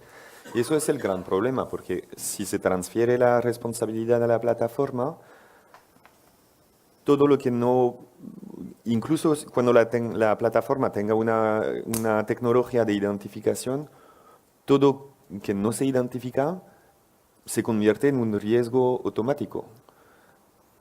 ¿Vale? Entonces, dependiendo del texto, etcétera, pero las plataformas, la única reacción posible es bloquear proactivamente todo el contenido hasta que tengamos la prueba que está totalmente licenciado. Y eso en la práctica significa... Bueno, yo creo que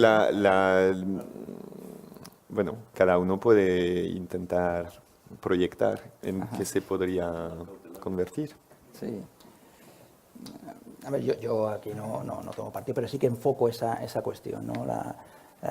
Digamos la actividad y lo que sí constato como un práctico del derecho es que muchas veces, pues claro, ante lo que se denomina ex re ipsa, daño ex re ipsa, que dices, oye, mira, que esto no tengo que esperar una decisión judicial para saber que hay una infracción. Yo me he encontrado con comportamientos, digamos, que dicen no. Y el último más reciente, pues un caso hemos tenido de Wikipedia. En Wikipedia una cuestión de ejercicio de derecho al olvido, que no es exactamente lo que estamos aquí, pero es lo mismo. Wikipedia ha dicho, esto es un contenido subido por el usuario, con lo cual... Pregúntele al usuario. Y quiero decir, frente a eso, ¿tú qué le dices al cliente? Yo en este caso, si es derecho al olvido, primero me dirijo al administrador. Si el administrador no me hace caso, me dirijo automáticamente a Google, que hicieron también el atajo de saltarnos los juzgados para... Yo como ciudadana estoy encantada, pero jurídicamente responsabilidad como un responsable de fichero a Google me parecía una barbaridad en su momento. Ahora, ¿qué es práctico? Bueno, pues sí, así todo el mundo ejerce derecho al olvido por lo que le da la gana. Yo a mis clientes les digo, mira, formulario de Google, que no te hace caso Google, tienes la respuesta que es incorrecta, Agencia de Protección de Datos.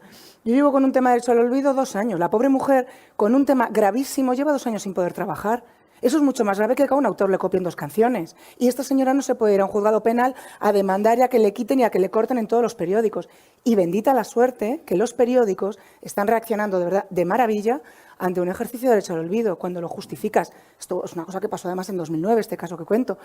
He sentido un poco el sentido común de los agentes que intervienen en la red, sobre todo cuando son cosas muy directas. A ver, hablar con un administrador en Hong Kong igual es imposible, pero Google desindexa.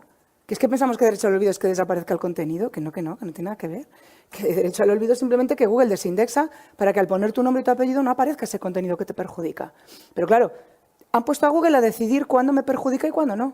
Y después, primero, al administrador, luego a Google, después a la agencia. Y si no me gusta lo que dice la agencia, a los juzgados. Con lo cual, mi derecho al olvido son 10 años.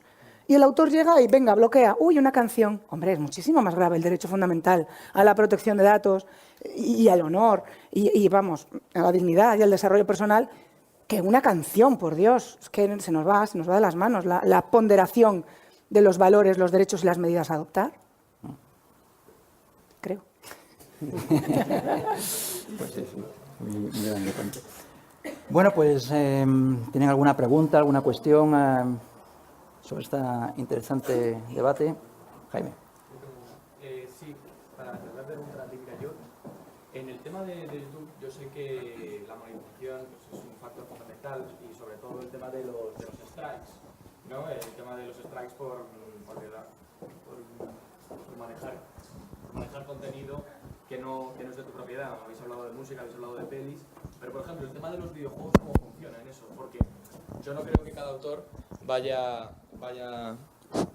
licenciando con cada empresa, porque hay 1000 desarrolladoras de videojuegos, millones de juegos, y no creo que ni en YouTube ni en Twitch, por ejemplo, se vayan firmando cada youtuber vaya firmando una licencia. ¿Eso cómo está liberalizado o cómo? Es por saber, o sea, es curiosidad por aprender, porque tampoco lo sé. Bueno, yo no soy especialista de los derechos en los videojuegos, pero ahí se toca otro tema, yo creo, es que las editoras, bueno, primero, siempre las editoras de videojuegos podrían quitar los contenidos. O sea, si se ponen en contacto con nosotros, pueden pedir que se quite el contenido del Rubius que está probando un nuevo juego. Yo creo que si no lo hacen, es que ven un valor, igual un valor promocional y prescriptivo de parte de los youtubers que publican videos sobre estos temas. Así que de un punto de vista completamente lógico, yo creo que si estos contenidos siguen en la plataforma, es que los que detienen los derechos consideran que se genera un valor que no solo es la monetización, que es la promoción de sus videojuegos, ¿no? Es verdad que nunca se habla, pero yo creo que se aplica también a la música.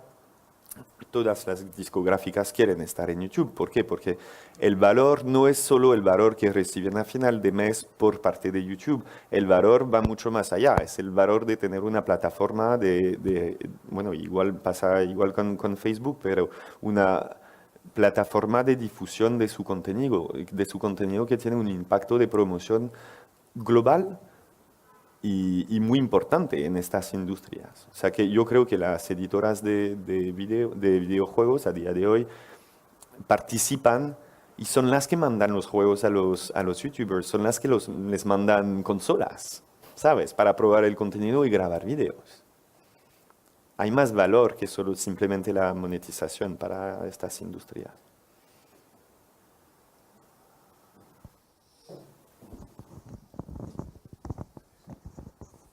Buenas. A ver, yo creo que estoy de acuerdo con lo que decía Greg, que el objetivo aquí debería ser intentar redefinir esa cadena de valor, restablecerlo, y que la directiva sinceramente no lo está haciendo de la forma quizás más adecuada. Pero ha habido algunos argumentos o críticas de la directiva que creo que también hay o se están interpretando de una forma excesiva. Primero, el papel que tendrá la plataforma, yo creo que ya la tiene. La plataforma de momento es el primero en decidir, sea de forma obligatoria o sea porque de forma autónoma han decidido que es la mejor forma de hacerlo, pero seguimos en lo mismo. Una cosa es que será obligatorio que la plataforma decida retirar y otra cosa es que ahora mismo lo están haciendo de forma voluntaria. Pero yo creo que eso realmente no cambia en la práctica de cara al usuario. Y el segundo punto es el incentivo que realmente tiene la plataforma para retirar de forma masiva. Porque si yo como usuario quiero subir vídeos a YouTube y cada 2x3 YouTube está retirando mi contenido, sea con o sin derecho, efectivamente pues el viso atractivo que tiene esa plataforma para difundir el contenido pues lo pierde. Entonces, no sé, de los críticos de la directiva, ¿cómo creéis o cuáles son vuestros comentarios de esos contraargumentos? Porque yo estoy de acuerdo con mucho lo que dijisteis, pero no sé. Es un problema o sea, si tú aumentas la responsabilidad, aumenta el nivel de filtro. Entonces, es verdad que ya se está haciendo, ¿verdad? La cuestión es si lo que se está haciendo, todo el mundo estaba satisfecho porque introducimos un cambio que evidentemente va a subir el nivel. Estamos especulando todos y bueno, pues algunos quizás exageramos un poco según el argumento que defendemos, pero es verdad que si tú aumentas la responsabilidad, aumenta el nivel de filtro. Entonces, ¿eso es bueno o es malo? Desde el punto de vista mío es que creo que es malo porque se pierde creatividad y al final pongo el ejemplo de la fotocopiadora, pongo el ejemplo de la plataforma, es lo mismo. Es decir, creo que lo importante es que asumamos que hay una responsabilidad por qué dársela a la plataforma. Y es verdad que el ecosistema se va autorregulando y va... Por eso hay veces decir, oiga, ¿qué necesidad tenemos de regular algo que está funcionando si lo que generamos es un ruido que parece que no encontramos quien lo defienda, ¿no? Me encantaría que aquí hubiera alguien que dijera, yo soy el defensor de esto, pero en los foros que participamos habitualmente nadie encontramos, con la excepción del Ministerio, pero que lo enmarca en un ámbito de la justicia general, pero... Yo creo que tenía que haberse centrado un poco en reforzar esa colaboración. Es decir, la palabra colaboración jurídicamente significa una cosa y obligación es otra. Voy a coger el ejemplo de derecho al olvido, que lo entendemos porque nos afecta a todos directamente. A mí, cuando yo me he tenido que dirigir a un periódico y me han respondido, primero me han preguntado esto qué es, o hace mucho tiempo, no hace, qué pruebas tienes de que esta persona ha cumplido esa pena. Bueno, hay un intercambio de información, unas pruebas, se razona y de forma razonada han accedido a eliminar ese contenido. De forma razonada y voluntaria, porque en principio no tienen por qué, son hemerotecas, estamos hablando de noticias, estoy hablando de un caso además muy concreto. Esa hemeroteca no tiene por qué desaparecer del mundo digital. Ahora, existe la posibilidad de imponer una responsabilidad al periódico si no ejercita ese derecho al olvido inmediatamente. Inmediatamente, sin necesidad de pasar por agencia, ni por juzgados, ni nada. Si tú al periódico le impones que tiene que retirar un contenido por el simple hecho de que alguien se lo pide y le dice, mire, es que me afecta mi honor, derecho fundamental, eso sí, no estamos hablando de mi derecho a cobrar, no puedo cobrar porque usted ha puesto eso. Entonces, estamos pidiéndole al periódico que no piense, reacciona. Entonces, entre el deber de colaboración y el reacciona a la simple petición está el nivel de filtrado, que se multiplica indefinidamente. Es un poco desproporcionado, que yo creo que es la clave de todo esto. Es decir, es absolutamente desproporcionado tener que filtrar cada contenido que cualquiera sube a tus usuarios de forma previa, porque tiene unos costes, porque es completamente ineficiente, porque al fin y al cabo estás ya, te cargas un poco la presunción de inocencia también. Es decir, oye, que porque yo porque suba un contenido tú ya estás pensando que yo estoy infringiendo los derechos de nadie. O sea, vamos a tener un poco de criterio en ese sentido. O sea, estamos prejuzgando de alguna manera a la gente. Estamos dando por hecho que la inmensa mayoría de los usuarios que suben contenido son piratas y que lo hacen para lucrarse y que lo que quieren es quedarse con el dinero del autor. O sea, estamos poniendo como punto de partida que todo el mundo es el demonio prácticamente. Oye, no es así. La inmensa mayoría de la gente que sube contenidos o están libres de derechos de autor o simplemente deciden publicarlos para que los vea todo el mundo y para ganar, pues eso, un cierto tráfico, un cierto reconocimiento. Basemos las normas en esta inmensa mayoría, ¿no? No demos por hecho que aquí todo el mundo lo que quiere es perjudicar los derechos de autor. Yo creo que es lo que está pasando.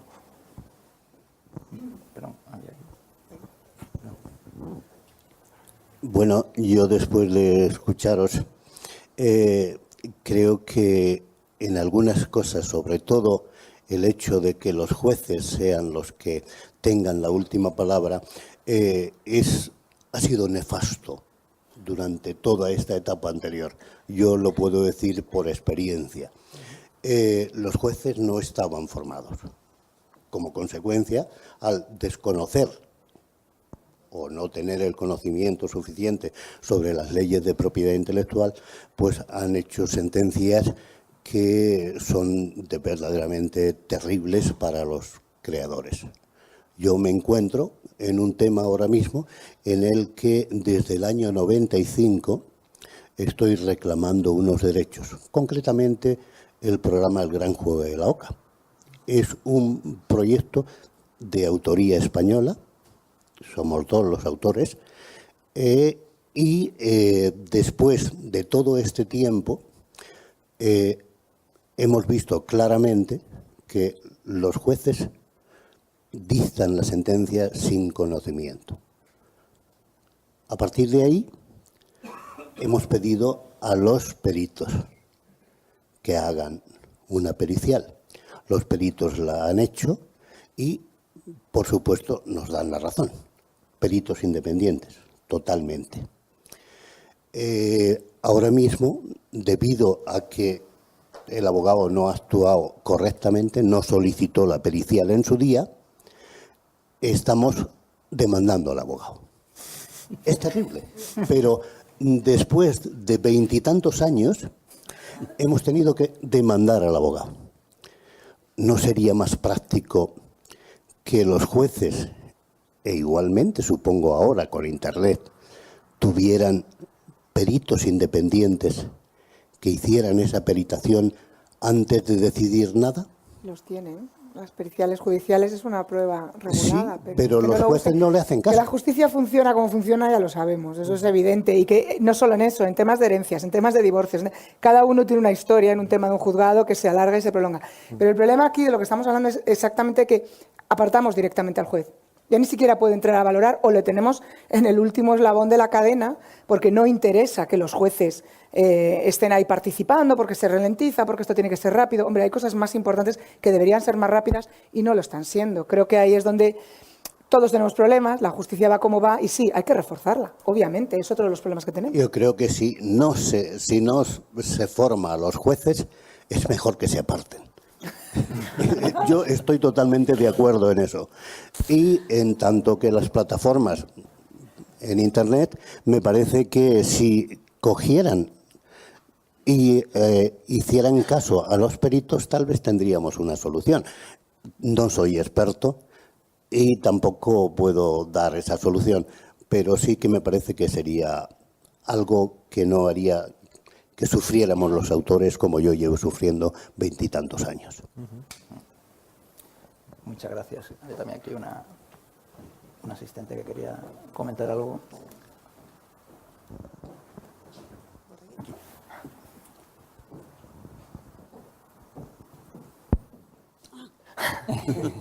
No, nada, era un poco al hilo de lo que estabais comentando con respecto a la comparación del mundo online y offline y el hecho de que se exigía a las plataformas prejuzgar y el que pues había que diferenciar si un uso estaba libre de derechos o no, y un poco por buscarle una similitud con el mundo offline y lo que comentabais de las fotocopiadoras y tal, que sí que yo creo que sí que hay una similitud con respecto al hecho de tener que la generación de derechos por copia privada, es decir, o los problemas que ha habido siempre con los CDs, que estaban que tenías que pagar derechos. Oye, perdona, yo a lo mejor utilizo este CD, pero he grabado las fotos de la comunión de mi hija y un poco porque sí que creo que hay ese problema en el mundo offline, no solo ha sido en el mundo online, como estabais comentando. Sí, aquí, bueno. No, sí. Yo lo que voy, he puesto ese ejemplo un poco por llevarlo al extremo, ¿no? O sea, no la responsabilidad, porque es verdad que hay que diferenciar la monetización de la responsabilidad. De la responsabilidad, no tanto, es decir, y sobre todo lo que a mí me falta en todo este debate es los modelos de negocio y de transformación. Y yo creo que lo que está generando, lo que marca el ritmo normativo, son los intereses creados de una industria que vive en otro paradigma y que se tiene que adaptar. Y entonces desde mi punto de vista, nos obliga a todos a establecer mecanismos que para solucionar un problema pequeño nos complica la vida a todos. Sí. Entonces, mi reflexión es, oiga, estábamos bien como estamos, ¿quién se ha quejado? ¿Qué importancia tiene dentro del mundo? Y a lo mejor hay que buscar otras vías de ayuda, es decir, cuando se produce un fenómeno de reconversión, en España hemos sufrido ya varios, llega un momento en que hay un determinado tipo de industria que hay que abordarlo como un proceso de reconversión y que ver cómo se adapta, cómo cambia, que eso nos condicione el modelo normativo, pues, entonces, bueno, es mi punto de vista, a lo mejor otros lo ven de otra manera. Yo creo que no estamos, yo creo que aquí hay bastante unanimidad en que no se ha puesto a toda la cadena de valor, no se ha analizado el cambio de paradigma económico y hemos creado una norma que cuando se mira los efectos que puede llegar a producir, pues dices, hombre, pues a lo mejor no tendríamos que hacer. Mira, esa es mi reflexión, ¿no?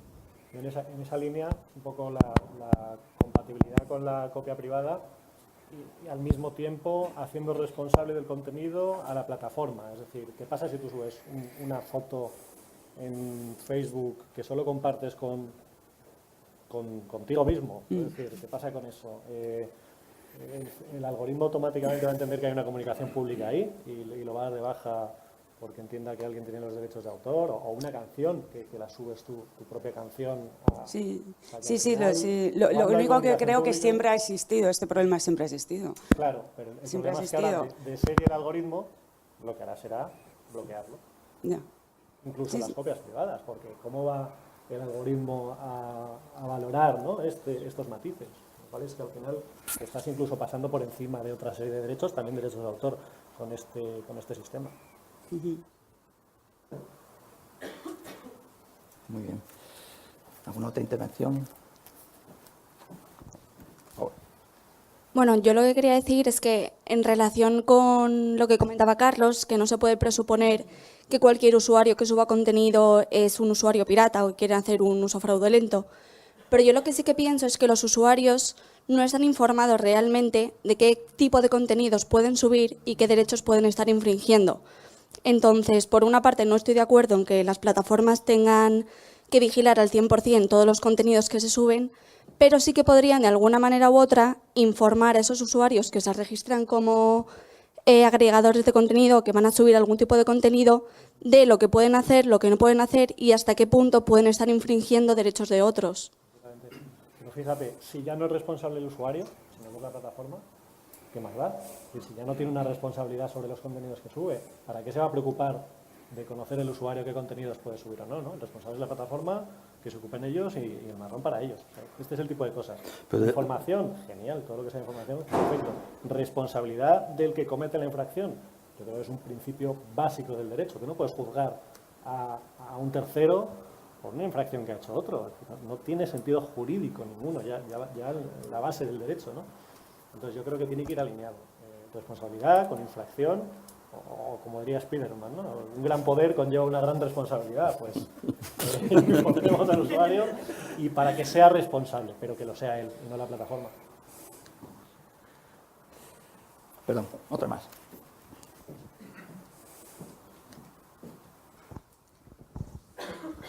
Hola. ¿Que por qué no puede ser la plataforma responsable o corresponsable solidaria junto al usuario que sube ese contenido?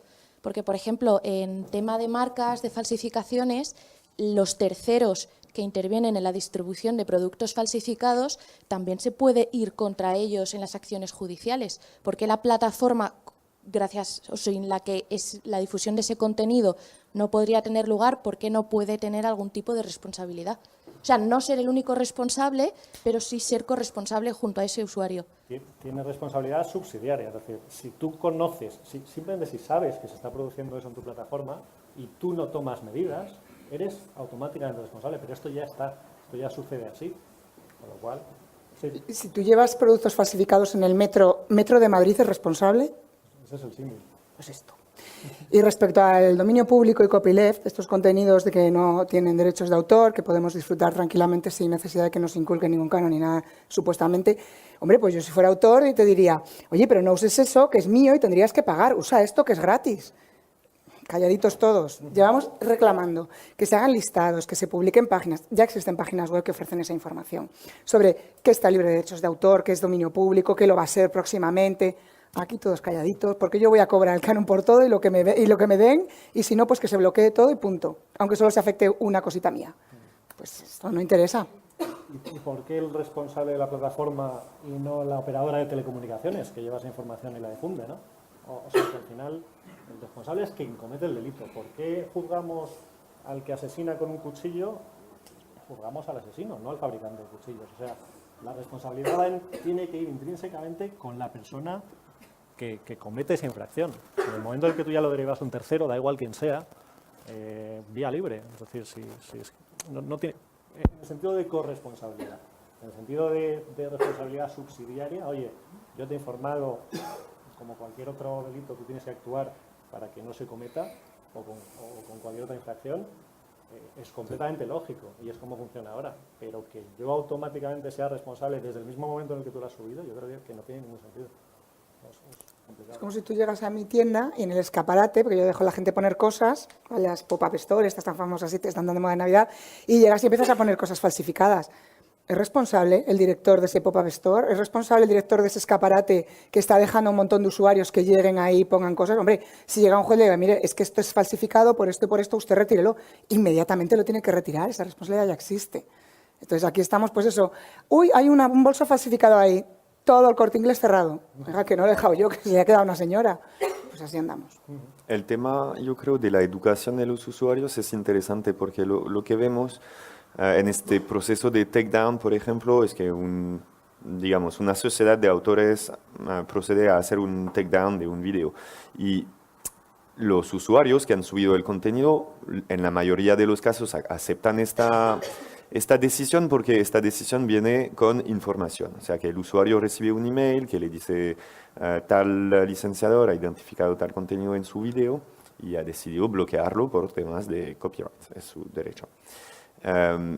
Pero el usuario tiene la opción de contestar y de dar sus explicaciones porque él cree que tiene el derecho. Y cada vez se ven, o sea, razones locas a veces, pero a veces es simplemente desentendimiento del fair use, interpretación del fair use, de la parodia, etc. Es muy, yo creo que para yo soy ingeniero, no vengo de este mundo. Francamente es complicado el tema del derecho y juzgar si un contenido en un video infringe o no a unos derechos. Yo no lo sé personalmente y yo creo que es algo que es muy difícil de explicar a los usuarios. Luego las plataformas, cuando comunican un takedown a un usuario en general, les dan las razones y quién ha reclamado los derechos. Las plataformas hacen también otro trabajo, yo creo que en el tema de la identificación de los derechos, lo que hemos lanzado nosotros en YouTube hace unos meses es que en todos los videos donde hemos identificado música, aunque no sea de música este video, ponemos el título de la canción, el artista si lo tenemos y los nombres de los autores, por ejemplo, los compositores. O sea, yo creo que ahí sí que se pueden hacer cosas para informar a los usuarios que cuando ven un video de un creador de YouTube súper famoso, si hay una música que se ha identificado, que el usuario se dé cuenta que es una obra compuesta entre un youtuber súper famoso y una obra musical, por ejemplo, pero es un ejemplo, hay miles de combinaciones posibles.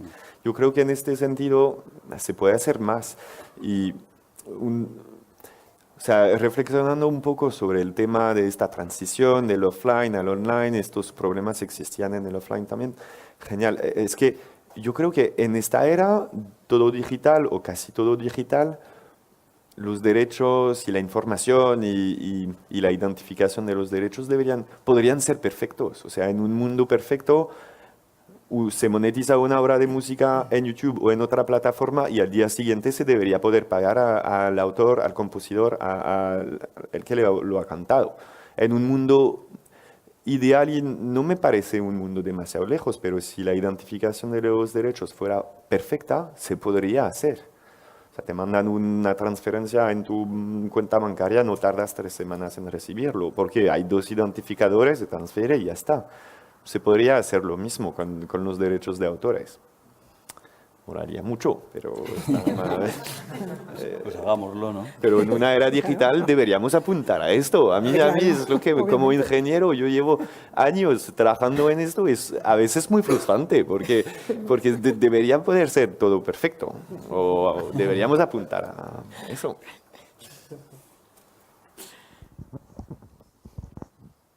Hola. Recientemente, siguiendo con los temas de música, varias de las grandes discográficas están llevando la gestión de sus catálogos digitales a GEMA.